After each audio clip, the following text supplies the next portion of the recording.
गुरु जी का खालसा वाहिगुरु जी की फतेह. सगळ्यांना प्रेमपूर्वक नमस्कार. आज आपण इथं भगत नामदेवसाठी थोडे विचार साझे करूया, बोलून घेऊ. इथं आपण सांगू शकता की शीख जे जगत आहे त्यांचे गुरु ग्रंथ साहेब मध्ये सगळे बाणी रागमध्ये आहे. त्यामध्ये 31 राग आहे. त्यामध्ये कमीत कमीत जे भगत नामदेवची जी बाणी आहे ते कमीत कमीत 18 रागमध्ये त्यांनी वेगवेगळ्या पद्धतीने तिथं गुरु ग्रंथ साहेबमध्ये दर्ज केलेली आहे. त्यामध्ये 61, 60 आणि 1 शब्द आहे. शब्द म्हणलं तर कीर्तनसाठी जे शब्द आपण जे उच्चारण करतात त्या 61 शब्द आहे. असं बघितलं गेलं तर गुरु ग्रंथ साहेबमध्ये गुरु नानक देवजी महाराज त्यांनी खूप मोठी बाणी, कारण की त्यांची बाणी खूप सच्ची आणि सुच्ची होती, त्यासाठी त्यांना इथं दर्ज केलं आणि त्यांना प्रवेश दिलं. त्यांचा जन्म 31 ऑक्टोबरला 1270 इसवीला 1270 म्हणजे 1270ला तिथं हिंगोलीला, जे नांदेडचे तिथं हिंगोली आणि ते नरसिंग गावामध्ये झालं होतं. त्यांना गावात जेव्हा जन्म झाला तर खूप पवित्र झाला.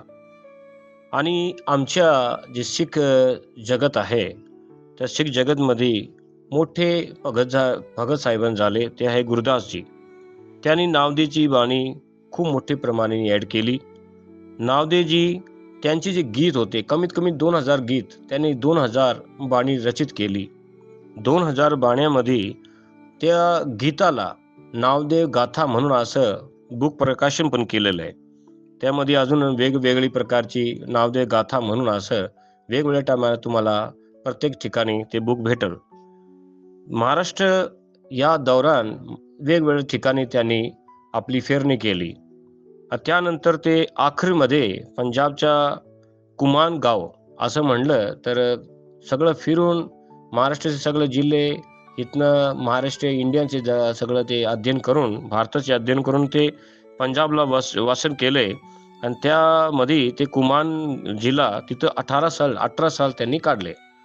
आणि पट्टीवाल बाईक अजून एक पट्टीवाल म्हणजे अजून एक गाव होता, तिथं पण त्यांनी आपला वेळ काढला. अंत काय झालंय की अंतमध्ये मी तुम्हाला एवढं सांगू शकतो की जे नामदेव भगत साहेबांना आहे ते म्हणलं खरोखरी देवस्वरूप आहे. आणि त्यांच्या जीवनापासून आपल्याला लई काही शिकायला भेटतं. आपण त्यांच्याकडनं त्यांच्या जीवनापासून आपलं जीवन बनवू असं एक प्रण घडायचं आहे. आणि त्या प्रणमध्ये सगळं बघायचं की आपण कसं पद्धतीने दुसऱ्यांचा मदत व दुसऱ्यांना कसा आधार देऊ शकतात. कारण की माणसाचं जे जीवन आहे ते दुसऱ्यासाठी आहे. आणि सगळ्यात मोठं म्हणलं की ते देवाचं नाव त्यांना घ्यायसाठी आहे. जे माणूस ते देवाचं नाव घेतोय त्यांना कुठल्याही प्रकारची तकलीफ, कुठल्याही प्रकारचं दुःख येत नाही.